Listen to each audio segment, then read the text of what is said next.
nossos convidados Mário Nogueira, da FENPROF, e também Manuel Teodósio, vice-secretário-geral da FNE, ambos para falarem da questão específica relacionada com a educação. Mário Nogueira, iniciar a recuperação integral do tempo de serviço perdido é uma promessa, recuperação do tempo de serviço à razão de 20% ao ano. É para si uma boa medida ou deve ser apenas o início de uma conversa, uma proposta negocial? Olá, muito boa tarde. Evidentemente que esta é uma proposta negocial, é a proposta do Governo. Aliás, se não fosse assim, não valia a pena haver negociação. Se esta fosse a solução final, estava decidido e, portanto, a negociação não teria sentido. Portanto, esta é a proposta do Governo. Nós estaremos na negociação defendendo que 5 anos é um exagero, aliás, vai para além do período da legislatura e não devemos estar a comprometer o governo que vem a seguir, que não sabemos qual é, e, portanto, deve entrar no período da legislatura. E entrar no período da legislatura, em nossa opinião, porque nós já não estamos em 2018 ou 2019, quando começou nas regiões autónomas a recuperação de tempo de serviço. Nós estamos em 2024 e por cada ano a mais que nós demorarmos a recuperar o tempo de serviço, são uns quantos milhares de professores que já não o vão poder recuperar, ou porque se aposentam, ou porque chegam a patamares da carreira onde isso não é possível. Também não exigimos que seja tudo num ano, temos consciência que não seria possível e, portanto, mantemos a proposta, aliás, que já tínhamos apresentado ao governo anterior, de no prazo de 3 anos podermos ter essa recuperação concluída, o que dará qualquer coisa como 1/3, 33% de recuperação ao ano. E, no entanto, há ainda que considerar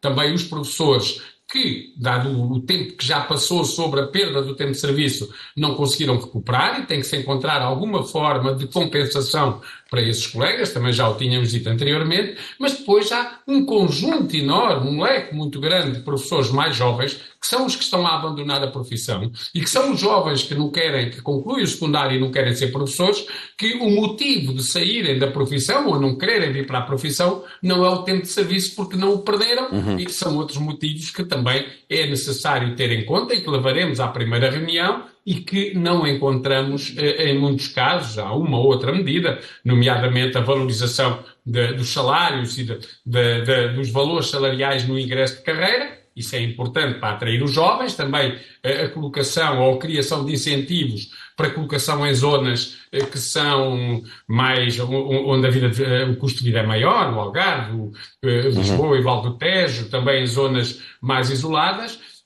mas isto teremos agora que conhecer as propostas concretas e até agora, portanto, só conhecemos o programa de governo, porque a reunião anunciada a semana passada ainda não foi convocada, portanto não sabemos ainda quando se realizará. Vamos aguardar, esperando que seja o mais rápido possível, ou seja, na próxima semana. Manuel Teodósio, acredita que o Governo pode ir mais longe nesta recuperação do tempo de serviço à razão de 20% ao ano? Há disponibilidade financeira e parece-lhe haver também disponibilidade política para uma negociação que seja mais ambiciosa, que vá mais longe? A FNE há muito que vem defendendo de que a recuperação integral do tempo de serviço é fulcral e deve ser feita durante o período de legislatura de cada governo. Dissemos ao governo anterior e, portanto, de igual forma, dizemos a este governo com as mesmas palavras e com as mesmas fundamentações.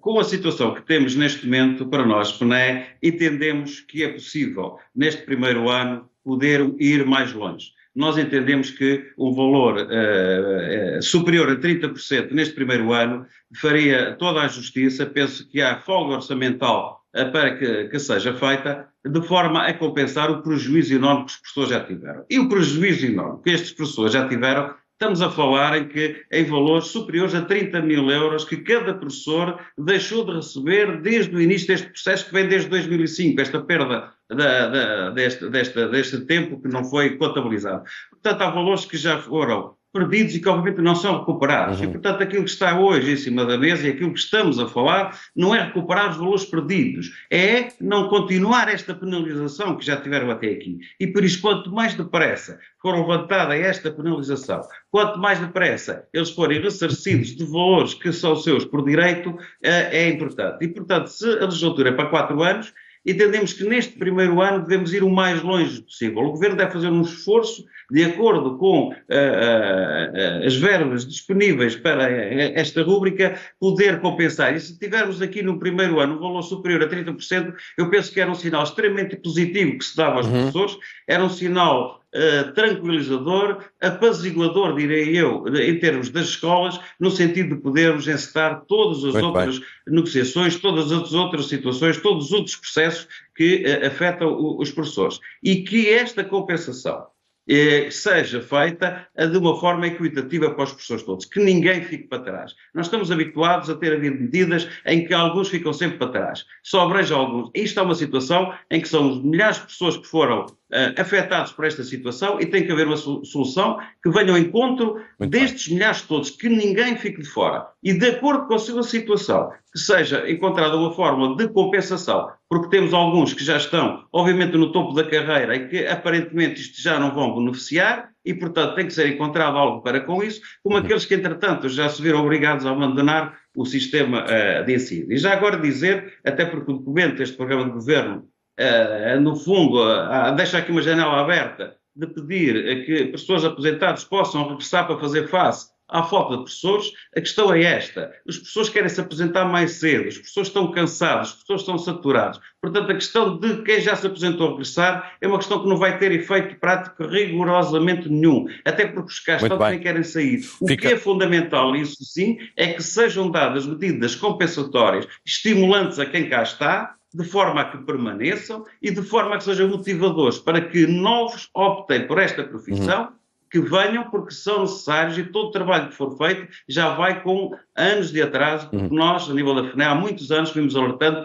para o problema da falta de professores, que não é do ano passado, não é de há 2 anos, nós vamos falando nisto há mais de 4 ou 5 ou 6 anos e é fundamental encontrar-se essas situações, que podem passar por várias razões.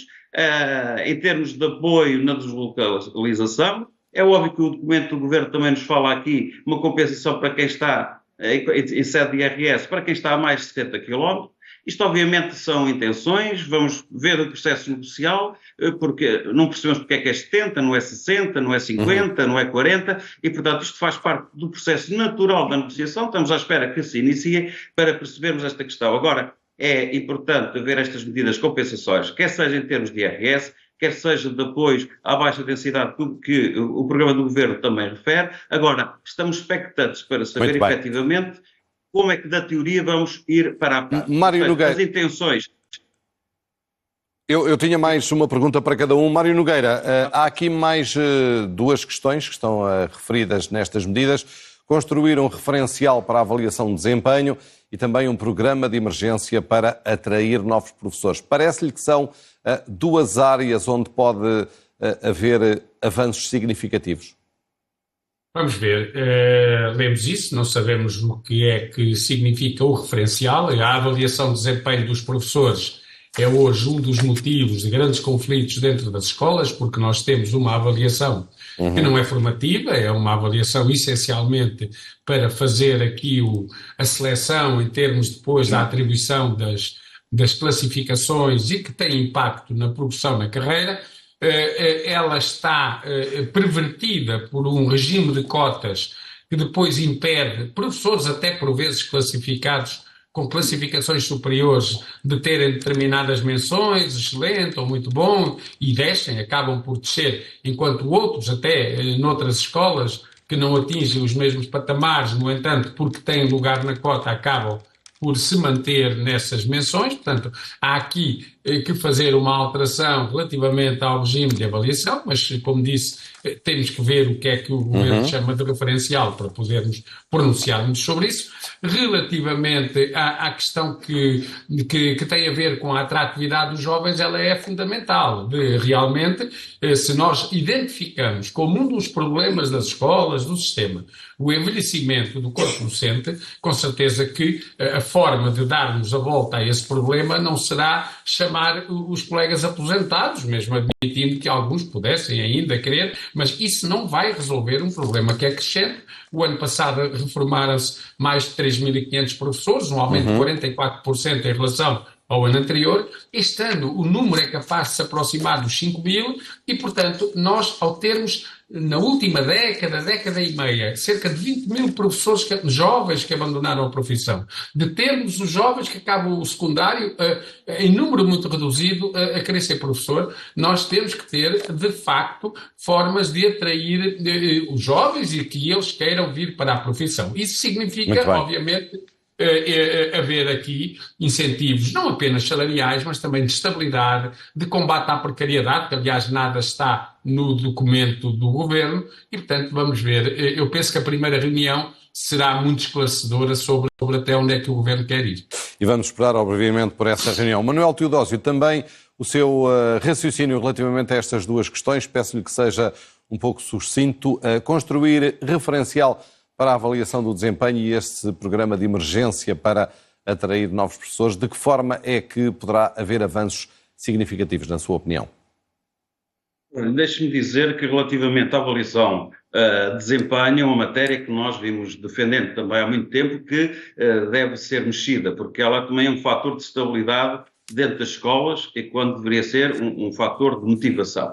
E, portanto, queremos uma avaliação mais transparente, mais honesta, mais credível e, portanto, é necessário dar passos por aí. E, portanto, haver disponibilidade para negociar parece-nos bem, agora não sabemos as intenções, obviamente, que está por trás. Agora deixe-me dar aqui um alerta, uma preocupação muito grande que nós vemos neste programa do Governo, na área da educação, quando o Governo vem associar esta questão da avaliação, juntamente com a residência do professor, como fatores que poderão ter importância na colocação de professores. Isto é algo que para nós é perfeitamente inadmissível. Não faz sentido nenhum, não poderemos aceitar, não haverá concordância nem abertura nenhuma por parte da FNE, no sentido que a colocação dos professores esteja dependente, quer seja da sua avaliação, que é uma avaliação que é um fator de descontentamento, e portanto agora íamos duplicar este descontentamento também em termos de concursos, como também a questão da sua residência. Portanto, nós somos defensores de uma lista graduada nacional, transparente,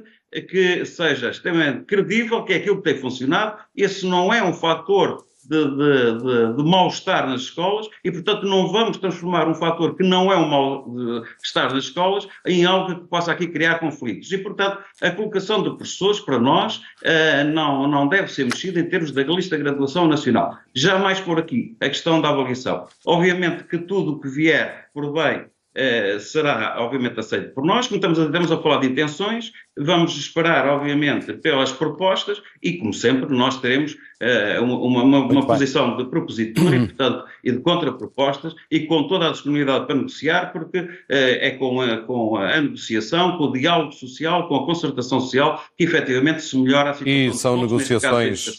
E é uma preocupação, um denominador comum a todos nós. Queremos, obviamente, uma melhor educação para todos, que é um pilar fundamental para do seu futuro. E são negociações que vamos, obviamente, acompanhar também com toda a atenção. Agradeço ao Mário Nogueira, da FENPROF, e também ao Manuel Teodósio, vice-secretário-geral da FNE, por estes esclarecimentos e também esta tomada de posição na RTP3.